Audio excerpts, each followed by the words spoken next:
Good afternoon, everyone. This is Chris Rogers with the Rogers Group. I wanted to come to you today with an intro for today's video. Got a call from a warranty company.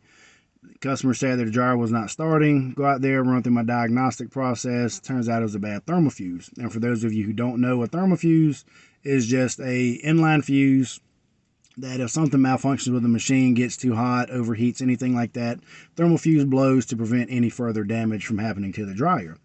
So get out there, change the thermal fuse for the customer, automatically go check the vent anytime that I do a thermal fuse, because a lot of the times that's one of the issues.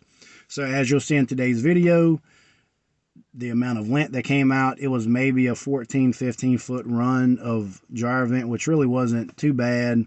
Not sure if the customer's ever had it done before. Just like I said, wanted to give you a little heads up on why this dryer vent needed to be cleaned, which it wasn't just, taking longer to dry. It actually blew a thermal fuse. So hopefully you liked today's video. If you could like, follow, and subscribe to the channel, I do appreciate it.